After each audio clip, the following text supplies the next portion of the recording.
is the Vintage RPG Podcast, your source for the best in classic and contemporary RPGs. With your hosts, Hambone and Stu. Welcome to the Vintage RPG Podcast, coming at you again from the clubhouse hidden somewhere in the swamps in New Jersey. I'm John Hambone McGuire, and with me, as always, is the founder and publisher of Unwinnable. He said, Hambone, it's not the remix, it's the aftermath. Stu Horvath. How you doing, Hambone? I'm doing good. My voice is a little sore still because this weekend I went to PAX Unplugged, and you know how it is when you go to a convention. It's a lot of talking at decibels that are higher than you normally talk at. Indeed. To overcompensate for the level of noise in the room. But real quick, I got to say, shout out to everyone I got to see and didn't get to see at PAX. Father Goose, I missed you. Praise be to the Neon Lord. Yeah. I kept going by the booth. I missed you a few times. Banana Chan, I missed you too. With that said, I got to hang out with so many people that I have loved so much from the hobby that, you know, I've been working with, who people who have come and like done work for 321 Action that we've had on the show before, that like, you know, we interact with on a day-to-day basis. I got to see them in person, which is like such a gift. So, you know, I got to see Joey Royale, Reverend Joey Royale from Fairhaven, David Hoskins. Yeah. Live and in person, man. Like one of my favorite artists, one of the sweetest dudes on the planet. Like someone that we love so much, he was there, and he was there with the Exalted Funeral crew, which I got to meet the entire Exalted Funeral crew. Like I got to hang out with Matt and Kristen, which was awesome. Catching up with Matt, fantastic. I know it sounds like I'm name dropping, but I'm just like shouting out all the people that like we know that like I'm so psyched to have met. Saw Charlie Avery there for a little bit. Brian Collin from Vasgrim. I saw like Justine Jones, like one of my favorite artists, was there signing at the Exalted booth. Like Jess, our friend Jess, who is now over at Thunderworks Games. Shout out to Jess. We love you. Got to see Jess for a few minutes. Like it was just nice to be able to catch up with everybody. The Epic Level dudes. My God, I saw like a lot of cool people. I got to meet like the Morkborg guys as well. Like very, very like nice to catch up and see all the people that I wanted to see. Most importantly, though, got to spend some quality time with my pal Levi Combs from Planet X, which was friggin' awesome. So yeah, I didn't get to play very many games. Sally and I were there just for the day, just to say hi to some people, catch up, and 20+1. You know, I don't want to forget anybody who we're going to bring on to talk about the RPG box soon that he's got. He's got one of those little those you get a box in the mail that has stuff that you like, and it's all about RPGs. So, dude, it was a great time. I highly recommend PAX Unplugged.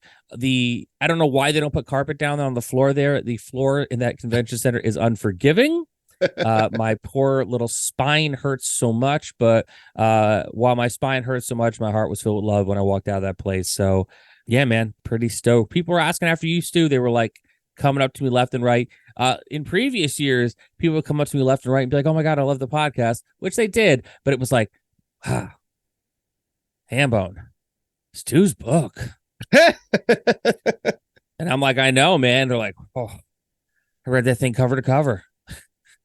Damn. It's awesome. Like, you know, there was so much love for monsters, aliens, and holes in the ground there.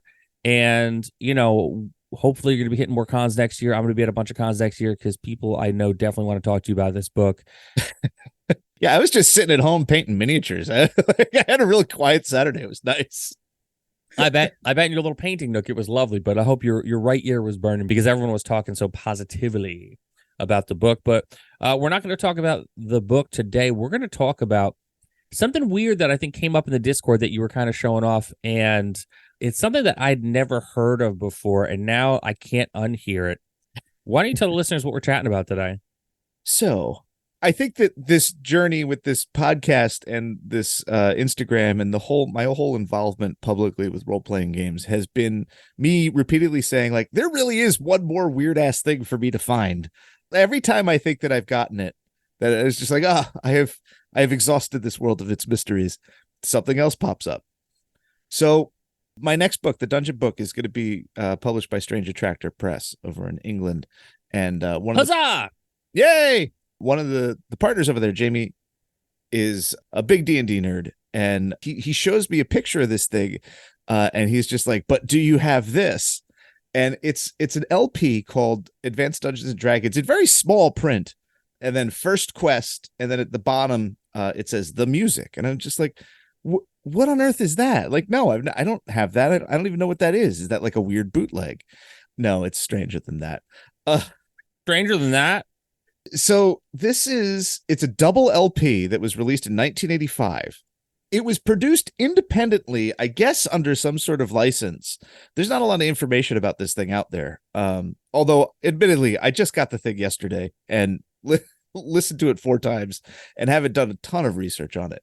But I was just so blown away by it that I couldn't help but put it directly on the podcast. You know, first things first, it's such a strange looking LP because it mixes the Jeff Easley art from the Dungeon Master's Guide, the orange spine one with the green robed fellow opening the doors. One of my favorites. Yeah, it's a great one. It's that painting in a square format, and then it's framed by the sort of Celtic knots with dragons that a lot of the Dragonlance stuff has as trade dress, particularly on the novels. I'm not 100% sure it's on the modules, but still it's a very Dragonlance-y looking thing for me personally. Then the gatefold is part of, and actually it looks like it might be a slight reworking of Easley's Battle of the High Clearest Tower painting, which has, you know, big dragon in the background, Stern Brightblade tackling a draconian, floating castle. Lorana's up there too. It's a really great Dragonlance painting. And then on the back again is the Dragonlance trade dress, which is strange because the words dragon and lance do not appear anywhere on this thing. And as I said, Advanced Dungeons and Dragons appears very, very small, very, very small print. Then inside are 2 LPs, and on the sleeves are sort of a rudimentary dungeon crawl adventure that sort of follows the action of the record. And this is called First Quest, right? First Quest, yeah. Part 1 and Part 2. Each has a map on one side and then a key with stats. We'll get back to that in a second, because the main event is really the music. It has narration. And when Jamie first told me about this thing, I immediately thought of the 1994 First Quest box set, which is, I believe, the first time that TSR issued an audio CD packed in with its game components. And those are sort of like the First Quest box set CD, I believe, has sort of like an audio intro to how to role play, and then it has sort of radio show prompts that you play during the course of the packed in adventures, with actors and sound effects and some light music. None of those, they're terrible. They're absolutely, they make me squeamish. Like, they turn my stomach. They make me so uncomfortable. I get like anxious about it. Oh, because they get the worst actors.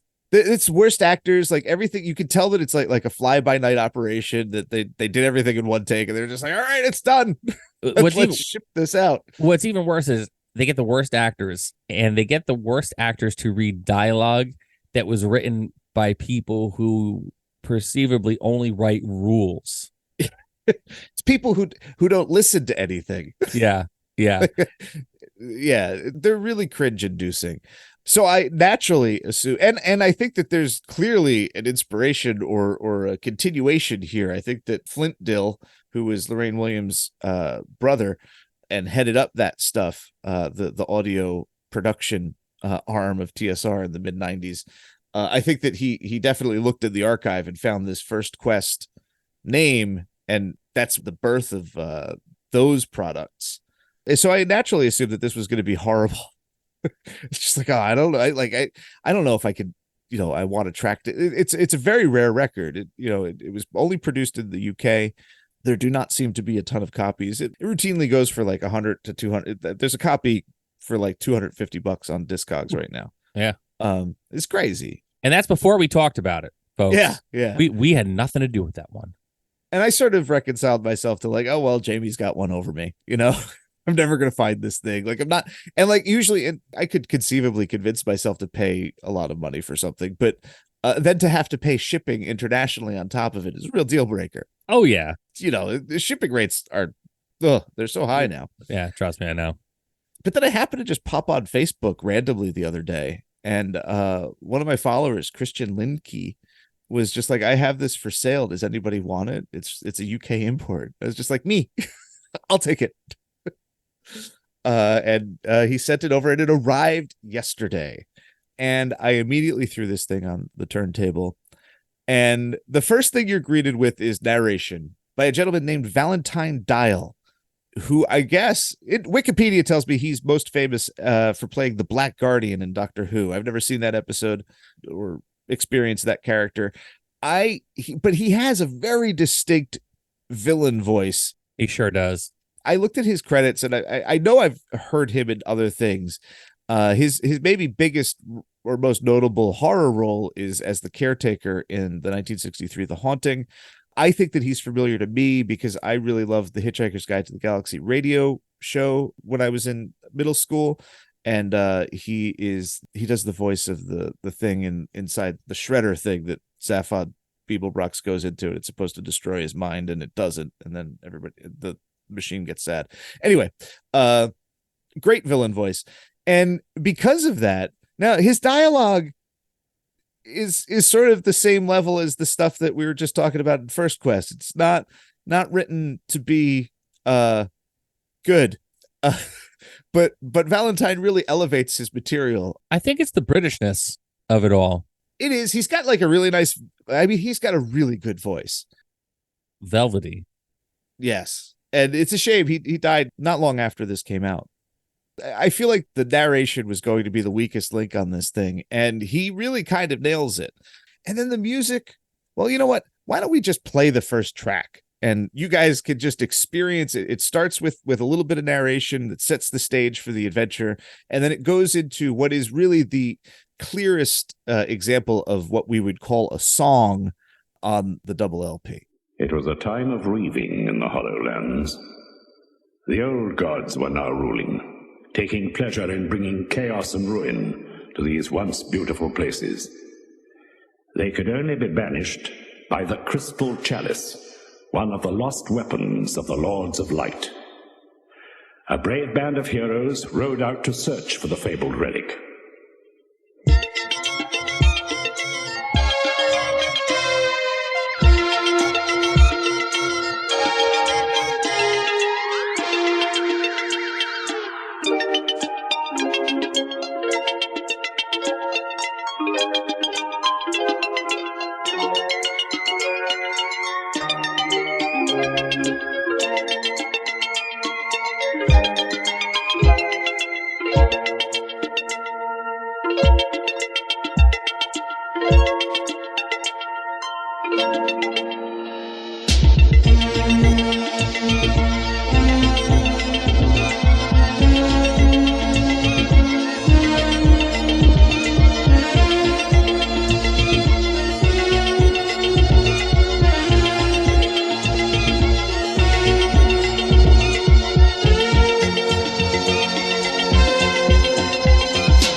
And so it's not bad. it's it's I listened to this and I was just it, like you can tell that okay, like it's not like the highest end electronics equipment in 1985, but it's pretty okay. And you could immediately kind of hear like strains of ideas that would kind of be translated into dungeon synth later on, I think. Oh yeah. There's someone in the studio goes, oh, it'd be good here. Theremin. Like perfect use of a theremin. Yeah, I don't think that a lot of people have listened to this. I don't think that it directly influences anything, but I think that these guys were working with electronic sounds that like later black metal guys would listen to and be like, we can make D&D music out of this. Although, they weren't really making D&D music. They were making black metal music, but whatever. And it's not bad. Later tracks are like I said, this is the most song like where it proceeds. It has sort of medieval instrumentation or melodies, and it sort of proceeds in a recognizably song like fashion. After this point, it becomes a lot more sort of minimal and experimental. There's a lot more soundscaping to kind of like set the stage for the particular scenario that it's trying to score. It gets a little abstract. Again, I think that this would have been elevated by just having more expensive equipment and a better production quality. As somebody who listens to recently a lot of minimal electronic music, you can tell listening to this that this is a small scale production, which is really kind of interesting because, commercially, at least in the US in 1985, D&D is really at its height for the first time. And it's a really odd thing that this is sort of, and it's a 2 LP, like it's double LP. That's nothing to sneeze at even in 1985. No. Yeah. I mean, like think of like, that's like, an Emerson, Lake and Palmer length album, Yeah. And it's a lot of materials. It's a lot of time. I believe that one of the folks who produced this did bring it out to Gary Gygax and sort of present it to him, and Gygax enjoyed it. I'm not sure how much he enjoyed it because he was in real dire straits with the company at that point. So it feels like he might have been a little stressed listening to it, but I'm not sure where I saw that story on a blog. I think that was on Two Warps to Neptune, where the musician was interviewed. I'll throw a couple links in the show notes so that you guys can learn everything that I know. And I'm just sort of surprised at how good it is it's a super listenable album. It really doesn't differ overly much from the weird cosmish stuff that I've been listening to. It does seem to pair with dungeon synth. It has like a lot of the same touchstones, if not being explicitly dungeon synthy. It's definitely a lot poppier. There's some clear pop culture touchstones. There's one track that's supposed to be about dragons that sort of falls into like this mix of Knight Rider and Metroid. Yeah, and there's definitely like some later stuff on there that kind of like dances the line of like Carpenter-ish. Oh yeah, there's the Carpenters all over this. There's like Ghostbusters sound effects. There's a whole bunch of stuff in there that like you kind of like will make you lift your ear up and be like, huh? Not necessarily D&D, but still a cool sort of encapsulation of what was in the air in 1984 and 85. Well, here let's listen to a more abstract and quieter, sort of more ambiance centered track.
And yeah, it's quieter. You can kind of, it feels more like I mean, is there really any difference between that and whatever track that I was using, back in the day to soundtrack like an exploration section? Well, in a fairness, dungeon, you were using the soundtrack to Sahara, which is that was only for the different. fight scenes. That was for the fight, which also, folks, if you have not heard the soundtrack to Sahara, I mean, which is likely because I don't think anybody's seen the movie. the movie's actually pretty good too. It's got Steve Zahn in it. I do enjoy his works.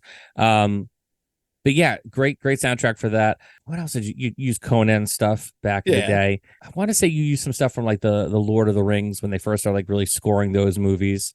Yeah, I used the Bourne movies too. Had really nice tense. You did use stuff from the Bourne movies. Yeah, like definitely that I did not see coming. But when you played that, I was like, God, what fancy movie is this, dude? You're like, it's the Bourne Identity. Yeah. Oh, Hellboy. The first Hellboy movie was in there. Lots of video game music.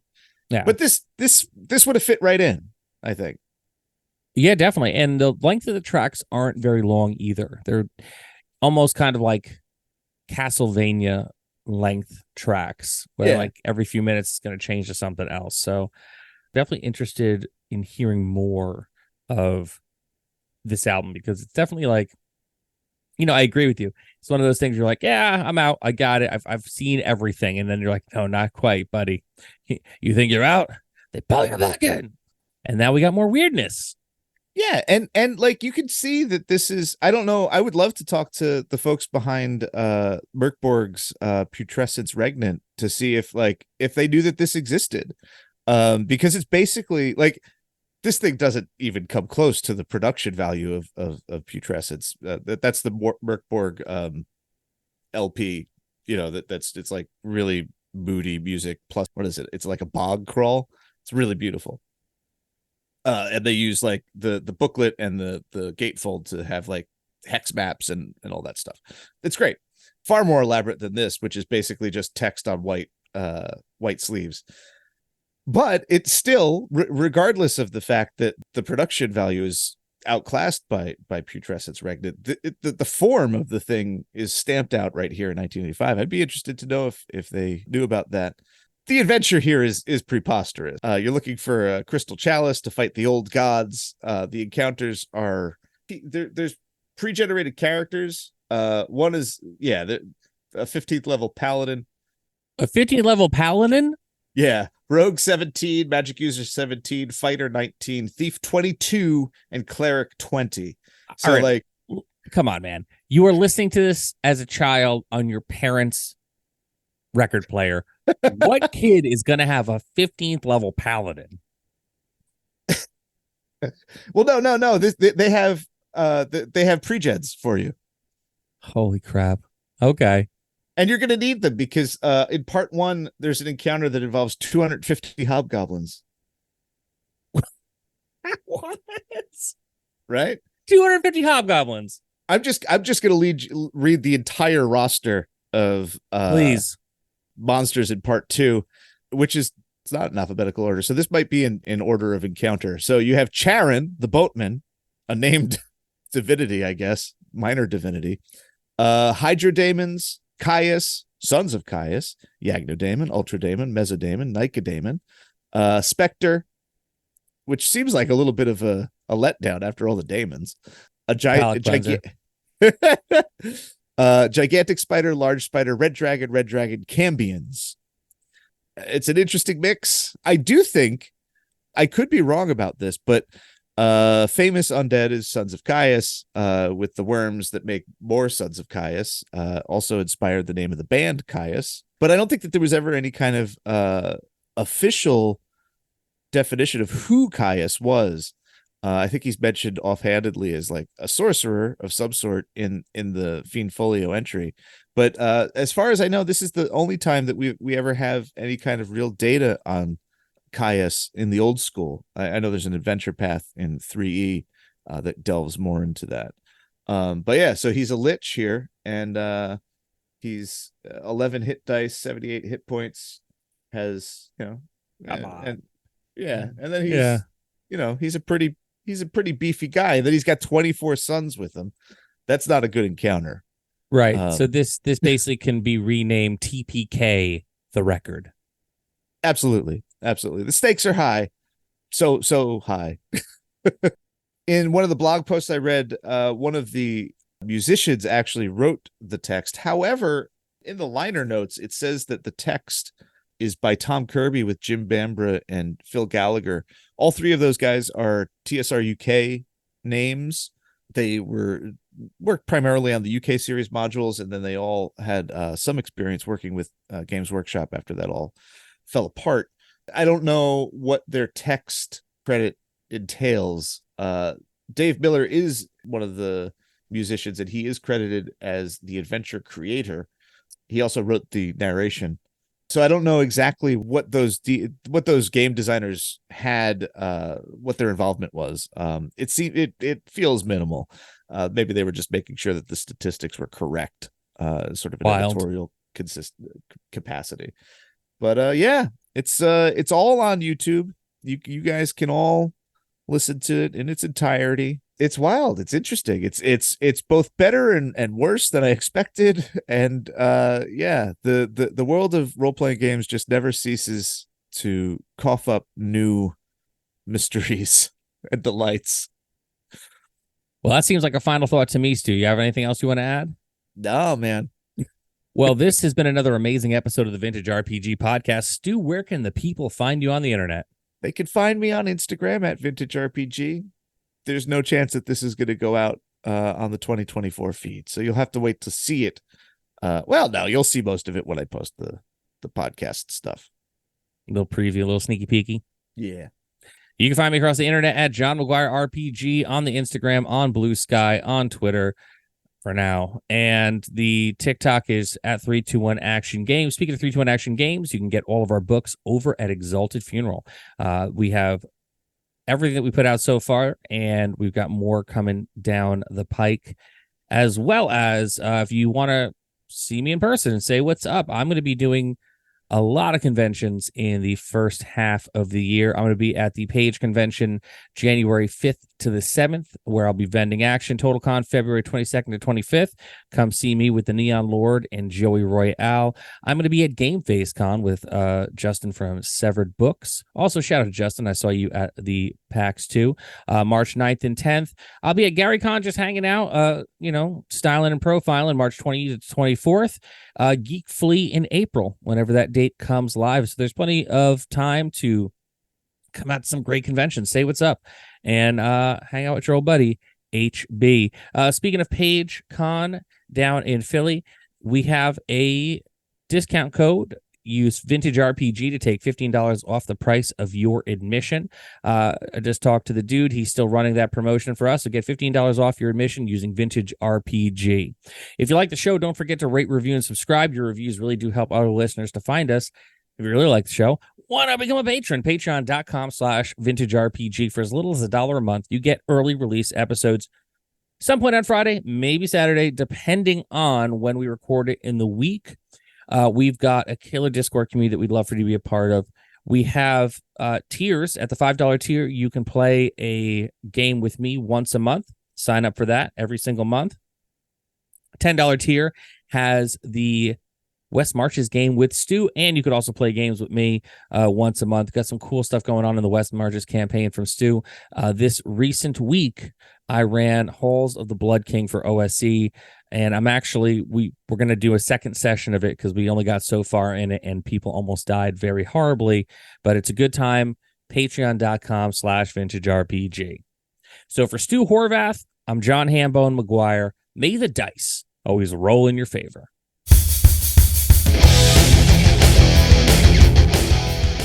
Thanks for listening. Don't forget to like, review, and subscribe to the podcast. Every review helps other listeners to find us. The Vintage RPG Podcast is a ham-fisted production. Music by Dego West. Art by Schaefer Brown. If you like the podcast, you should also consider becoming a patron at patreon.com.